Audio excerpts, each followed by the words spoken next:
Hello guys, MarkRain0009, and now I haven't uploaded in a little while. What are you gonna do?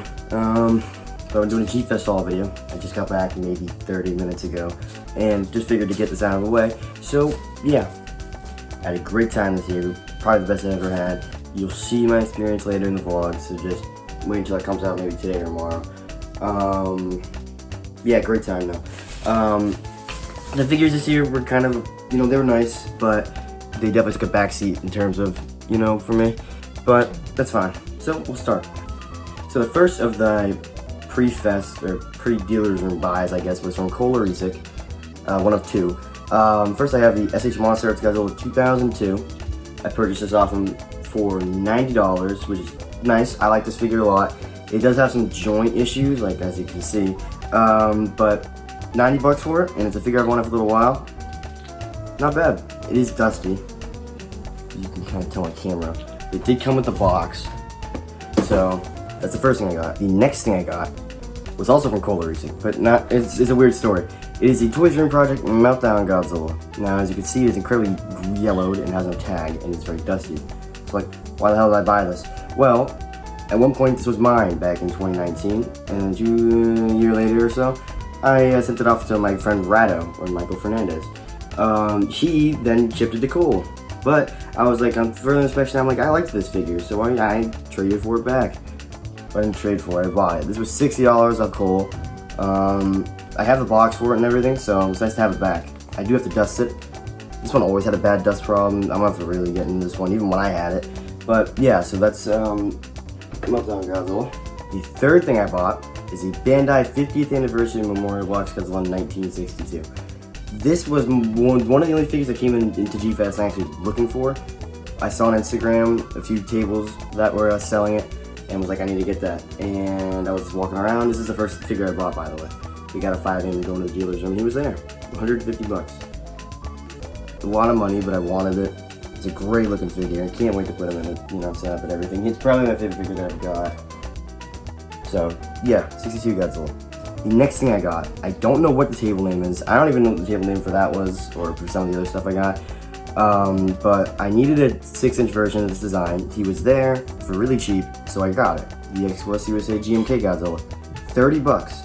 Do not remember what the table name was again, but 30 bucks, I was like, yeah, why not? I mean, don't have any, much GMK stuff at all, and that's a good price for this figure. And it is technically an X+, and it is rather, hard to come by, so I thought I'd pick him up too. This next one I got is from Alex Murdick's table. I don't know if it was him running it. I think it might have been one of his family and friends or whatnot. But anyway, this was there for $180. And I asked the price for it. He said $180, and I'm like, that's too much. But then he says, actually, I could do $160. I'm like, okay, sure. So I got the Marmot Par Baby, Titanosaurus. This was 160 bucks. I had to get it. I mean, it looks really nice. At the time, I didn't have any Titanosaurus figures, so I'm like, yeah, I need it. It looks nice. It's a Par Baby. I have another Par Baby right there. So now I have two, and it's a really nice figure. All my friends were getting Marmots and M1s and stuff, so I figured, yeah, gotta get him right. So as I mentioned earlier, I got two things from Alex Murdick's table. The second of which is this guy. Do not know which exact suit this is meant to be, but it's a Heisei Godzilla. I really like it. It was one of the only ones with the clear spines at the table, and I'm like, yeah, for 40 bucks, I mean, that's a steal. And look at the sculpt work on it, the paint, it looks gorgeous. It comes with a rock. The glitter has been getting everywhere, which has kind of been a pain, but, I like it. I mean, he looks nice. I like the colors on it. It's a pretty looking figure. So,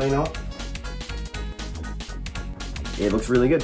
Next up on the list is this I got from my friend Cosmo, or as you know, Mr. Finn. You'll see him in my vlogs too. I got this, so originally I was gonna pay him 30, but I was just like, I was gonna also sell him a figure at the same time, so I'm like, why not go through all that? I'll just trade with him. So I traded a figure I didn't really want, and got one that I did want. It is the Bandai 8-inch King Ghidorah 1991. Some chipping on the horns, and there is no tag on it. At some point, I will get, a better conditioned one with the tag, but I like this figure. I have the 40th show one, you can kind of see right there. They're like the same thing. But, no, I wanted it. And, it wasn't, I didn't have to give up much for it, so here he is, looking good. Now, here's the last thing I got, or things, whatever you want to say. You'll see in a second. I walked in wanting an MMS Titano. They didn't have one. Or they did, they had 3, but they were too much. And I didn't want to leave one without it. So I looked around, and I found this at M1's table for $250. And I'm like, that's a lot, but it is sealed. And I'm like, okay, I'll buy it. I pulled the trigger on it. The Toy Dream Project Godzilla and Titanosaurus set. $250. That is a lot. And you can see, oh wait, he's not there, he's right here. I already own a Godzilla. So it's like, well, Mario, why the heck did you buy that? Well, I'm just gonna sell the new Godzilla, but this was sealed, which is the cool thing, so I'll show you in a minute. Oh, here's Godzilla. You know, he's in good condition, he looks fine. Again, it was sealed. It's been in there for, you know, 18 years. The tag kinda got messed up, you know, from being put back in the box so many times, but I can just put a top loader on it, I'm not worried about that. But it is warped from being in the box for so long. His arm has been pushed in and he's kind of leaning back a bit. So if I do sell one, I'm probably going to sell this one. Or keep both. I don't know. I don't think I'll keep both, but we'll see. He's got some glitter on him again from him. But anyway, the next thing, this is what I really wanted, was Titanosaurus. But then I remembered, oh wait, it's sealed. My friend Goji Boy 75 was also sealed, and his had no paint on it. I guess because it must have withered away from being in the box for so long. And I'm like, uh-oh. So I get it, and it looks like this. The chest, where there's supposed to be gold, there is no gold. Everything else looks fine. It was really sticky out of the box, which was kind of nasty. But he was really, really, really, really sticky. And he kind of looks weird. But it's a Titanosaurus, it's a Bandai vinyl, and you know what? It is what it is.